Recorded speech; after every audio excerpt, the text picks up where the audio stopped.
Unlocking language. The meaning of corollary. Hello, dear viewers. Today we're going to explore a fascinating term that often pops up in English conversations and writing, the word corollary. Whether you're a seasoned English speaker or just starting to dive into this beautiful language, understanding such terms can greatly enhance your comprehension and expression. So, let's delve into what a corollary is and how you can use it effectively. Corollary is a noun that originally stems from mathematics, but it's also used in general language. In its core, a corollary is an idea, statement, or conclusion that follows naturally from another statement that has been proven or accepted as true. It's something that comes out as a natural consequence or result.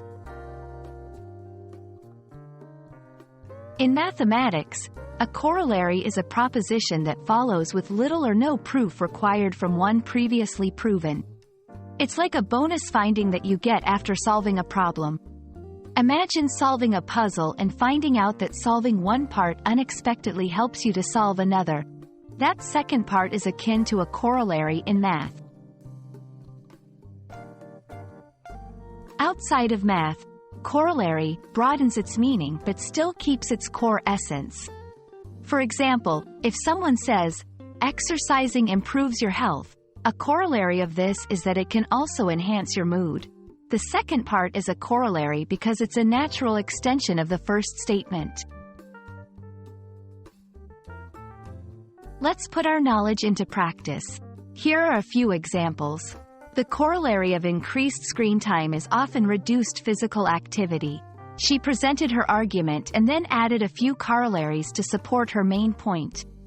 Understanding the law of supply and demand is essential. A corollary to this is that price changes can affect demand. And that wraps up our journey through the meaning and use of corollary. Remember, this term is all about connections and natural consequences, and it can be a powerful part of your English vocabulary.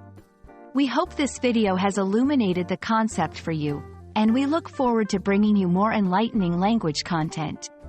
Keep practicing, and see you next time.